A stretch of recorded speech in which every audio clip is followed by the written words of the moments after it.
welcome to my class. Now we are going to learn about must been, must have been, could have been, might have been, everything. Okay, so we have done actually should have been or could have been. Okay, ये दोनों चीजें हमने complete कर चुके हैं. We have completed these things. अब हम जा रहे हैं. We are going to learn about might have been and must have been and would have been as well. Okay, so let's start. इन चीजों को पढ़ते समय ध्यान में रखना है कि हम इसके पेसिव बना रहे हैं.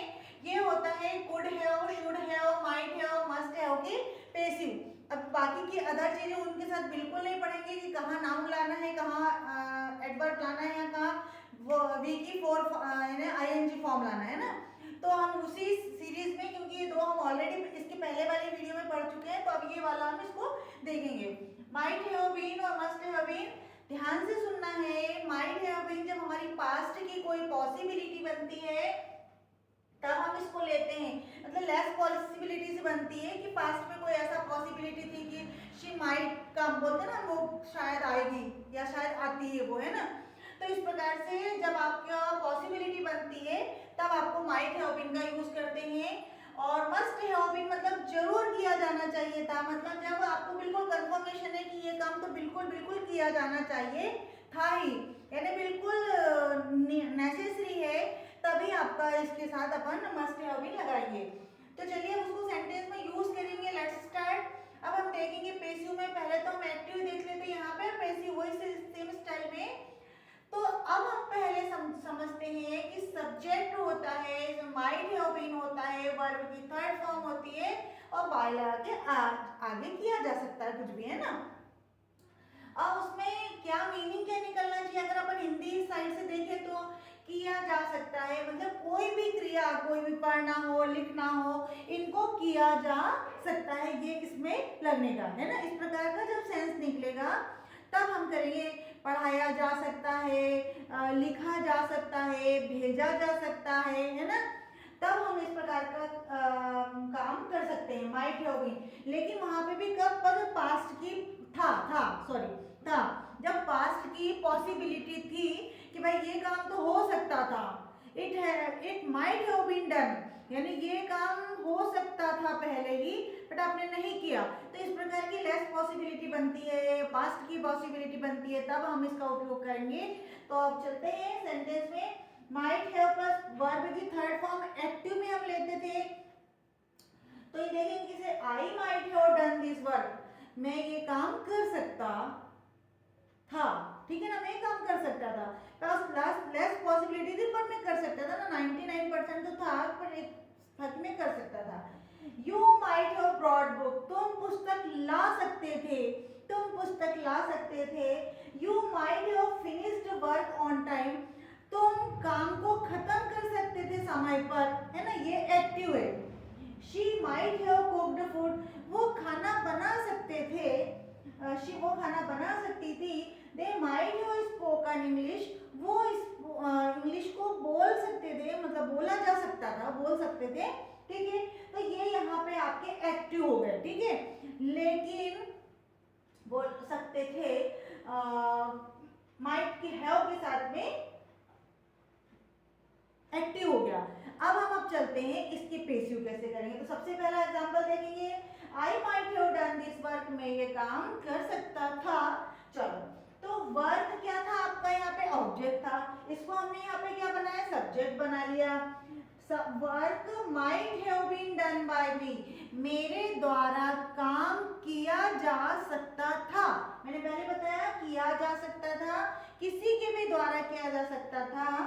अगर हम किसी का कारण नहीं बताते हैं कि किसके द्वारा किया जा सकता, लेकिन उसमें मतलब था कि किसी ने के द्वारा ये काम किया जा सकता, उसको भी हम पेसिव में ले सकते हैं. ठीक है, आगे देखते हैं.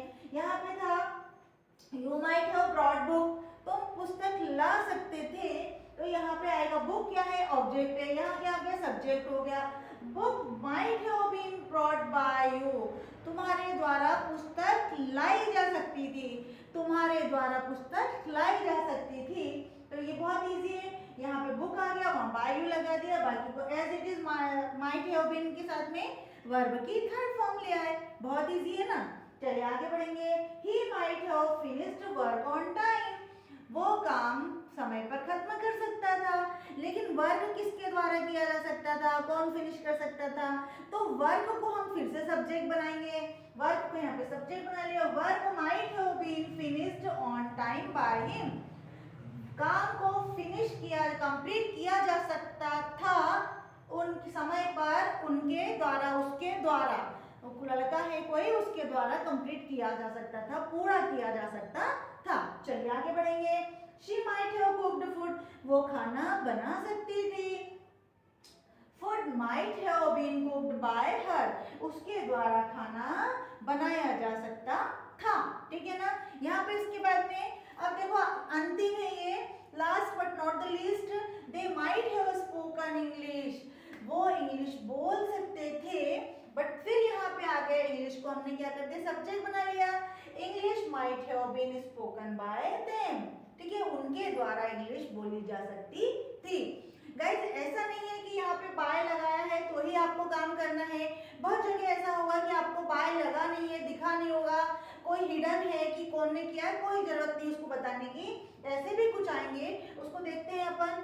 Paper might have been taken, paper लिया जा सकता था, पेपर लिया जा सकता था। अब यहाँ पे हमें बताने की जरूरत नहीं किसके द्वारा लिया, स्कूल के द्वारा लिया जा सकता, किसी और के द्वारा, कोई टेंशन नहीं है। आप समझ रहे हो कि पैसिव का है ना, ठीक है। Ram might have been painted, sorry room might have been painted, room को की पुताई की जा सकती थी, मतलब पॉसिबिलिटी थी कि की जा सकती थी, अब नहीं किया वो है, लेकिन किसके द्वारा की जा सकती है यहाँ पे मेंशन नहीं है, बट आप समझ सकते हैं कि किसी न किसी के द्वारा तो ये काम किया जा सकता था। यहाँ पे गाइस अपने माइट हैव बीन कंप्लीट किया। अब हम आगे चलते हैं मस्ट हैव बीन के लिए, जिसका मीनिंग जहाँ पे ऐसा मतलब निकलता है कि जरूर किया जाना चाहिए। वैसे भी मस्ट जहाँ पे आता है तो आपको तुरंत दिमाग में आ जाती है बात कि बिल्कुल कोई काम बहुत जरूर किया जाना चाहिए, ठीक है ना। तो ऐसा यहाँ पे भी हो जाएगा कि must have been plus verb की थर्ड फॉर्म आएगी, तो उसमें अपने को लिखना पड़ता है कि काम को जरूर जरूर किया जाना चाहिए था, ठीक है। तो यहाँ पे एक्टिव देख लेंगे पहले अपन कि I must have done this work, मैं मस्ट हैव डन मतलब मैं ये काम मुझे ये काम करना चाहिए था, मुझे ये काम करना चाहिए था, जरूर करना चाहिए था। अब हम इसका पैसिव बनाने के लिए क्या करेंगे, अब देखो ये दिस वर्क जो है वो है आपका ऑब्जेक्ट यहाँ पे, लेकिन यहाँ पे इसका सब्जेक्ट हो गया, मतलब किसी न किसी के काम के द्वारा तो ये काम किया जाएगा। तो उसको हम कैसे लेंगे कि this work must have been done by me, ये जो काम है वो बिल्कुल मेरे द्वारा किया जाना चाहिए था, बिल्कुल जरूर जरूर किया जाना चाहिए था, क्योंकि ये पैसिव है। पैसिव में फिर एक दूसरा एग्जांपल लेंगे, एक्टिव बनता है पहले you must have read a book, तुम्हें पुस्तक बिल्कुल जरूर पढ़नी चाहिए थी। तो क्या पढ़नी चाहिए थी, पुस्तक पढ़नी चाहिए, तो पुस्तक क्या हो गया यहाँ पे हमारा सब्जेक्ट हो गया। A book must have been read by you, पुस्तक को जरूर पढ़ी जानी चाहिए थी तुम्हारे द्वारा, बाय यू तुम्हारे द्वारा। आगे देखेंगे शी मस्ट, देखो गाइस मैंने बार बार बताया कि हर ऑब्जेक्ट हर सब्जेक्ट के साथ मैं बता रही हूँ, लेकिन कोशिश करते हुए छूट रहा है तो छूटने दो, क्योंकि आपको वैसे भी नॉलेज होना चाहिए कि कोई दूसरा सब्जेक्ट यदि किसी फॉर्म में आ रहा है तो आपको कैसे करना है ना, ठीक है। She must have close the shop, उन्हें शॉप को क्लोज करनी चाहिए थी, जरूर करनी चाहिए थी। कई बार होता है ना कि बिल्कुल बंद कर देनी चाहिए, संडे है या ट्यूसडे है जो भी दिन आ रहा है। अब यहाँ पे क्या बंद करनी चाहिए थी, शॉप, तो शॉप यहाँ पे क्या है ऑब्जेक्ट, लेकिन यहाँ पे क्या है ये सब्जेक्ट, तो शॉप के लिए क्या जाएगा must have been, the shop must have been closed by her, shop को बिल्कुल बिल्कुल बंद करनी चाहिए थी, किसके द्वारा, उसके द्वारा, ठीक है। चलिए आगे बढ़ेंगे।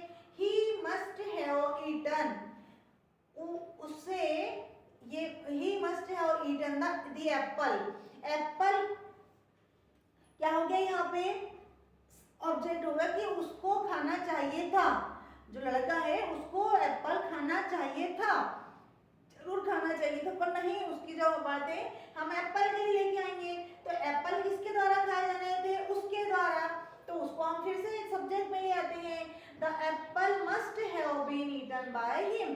देखो बिल्कुल भी कठिन नहीं है, मस्ट हैव का केवल यहाँ पे बीन लगाना है, रिटन को एज इट इज लगाना है, बाय हिम लगा दिया।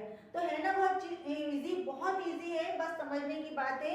इसको बार बार 2-4 बार प्रैक्टिस करेंगे तो आपको बन जाएगी।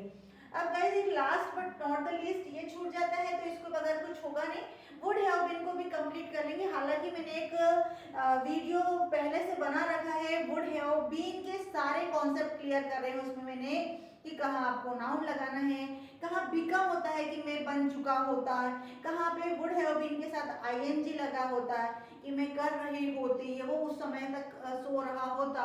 तो इस प्रकार का। अब लेकिन ये केवल पेसिव के लिए है, तो इसमें हम केवल इस पे फोकस करेंगे। उस वीडियो को आप जा करके वहां से देख सकते हो। यहाँ पे would have been plus verb की थर्ड फॉर्म। देखो यहाँ पे मैंने एक्टिव नहीं लिखा है क्योंकि मैंने उस वीडियो में पूरा कवर करा है, इसमें थोड़ा सा मेंशन करना था, इस हिसाब से मैंने इसको यहाँ पे डाल रखा। Okay, so please see here, look at this, I would have been sent, मुझे भेजा जा चुका होता, मुझे भेजा जा चुका होता। अब किसके द्वारा भेजा जाता है ये नहीं पता, तो हमने ये पेसिव में लिखा। अब मुझे यहाँ बताने की जरूरत नहीं है, तो ऐसा ही आपको अंडरस्टूड है कि ये पक्का किसी के द्वारा किया जाता। तो इस प्रकार का सेंटेंस आएगा तो भी आपको समझना है कि ये पेसिव का सेंटेंस है। चले देखेंगे, you would have been taught, तुम्हें पढ़ाया जा चुका होता। यहाँ पे था जरूर किया जाना चाहिए था। अब यहाँ पे आता है कि मुझे भेजा जा चुका होता, उसे पढ़ाया जा चुका होता। तो इस प्रकार का सेंटेंस यहाँ पे बन रहा है, लेकिन वर्ब की वही थर्ड फॉर्म इसमें लेके आए हैं। He would have been given a chance, उससे चांस दिया जा चुका होता। कई बार होता है ना, उसको चांस मिला नहीं मिला, किसी को मिला है लेकिन दिया जा चुका होता, अगर वहां पे टाइम पे वो आ जाता तो, है ना। इस प्रकार का जब मीनिंग निकलता है तो आपको ये चीजों को ध्यान में रखना है कि इस प्रकार से वुड हैव बीन का यूज करना है। वैसे वुड के मैंने बहुत सारे वीडियो बनाए हैं, वुड का यूज, वुड हैव बीन का यूज, वुड बी का यूज, तो उसको भी आप जाकर के देख सकते हो। और गाइस बार बार उसको देखिए, तब तक जब तक कि आपको अच्छे से समझ में नहीं आता है। जब आप किसी भी चीज को 1, 2 या 3 बार देख लेते हो तो उसको जल्दी समझ जाते हो और अपनी फ्लुएंसी को आगे बढ़ा लेते हो। थैंक यू फॉर वॉचिंग मी। अगर आपको अच्छा लगता है वीडियो तो लाइक करिए, शेयर करिए और सब्सक्राइब करिए। और आई होप गाइज आप बिल्कुल कंटिन्यू किसी चीज़ के पीछे भिड़ गए हो तो आप इंग्लिश बहुत जल्दी 3 महीने के अंदर आप सीख जाओगे। ये सारे सिस्टम खतरनाक होते हैं कि मैं 10 मिनट में इंग्लिश सिखा देता हूँ, 2 मिनट में इंग्लिश सीख जाते हैं, 1 सप्ताह में इंग्लिश सीखते हैं, 15 मिनट में, ये बिल्कुल पॉसिबल नहीं है। अपने दिमाग को पहले वॉश करिए, थोड़ा सा उस पर काम करिए और फिर धीरे धीरे इंग्लिश की तरफ बढ़िए। ये बहुत आसान जरूर है, थोड़ा सा टफ जरूर है, लेकिन जब आप कोई चीज़ करने लगते हो तो वो बहुत ज़्यादा इजी हो जाती है। और आई होप गाइज आप बहुत जल्दी इंग्लिश को बहुत अच्छे से पकड़ बैठा लोगे और ज़्यादा से ज़्यादा कोशिश करोगे। फिर भी मैं फिर एक बार लास्ट में बोलना चाहूँगी, I would like to tell you because I know how to learn English and how to speak English. So that is why I am telling to you, you have to learn very fast, you have to work hard and you have to speak loudly. First then after you will success. Definitely you will success. Thank you for watching me.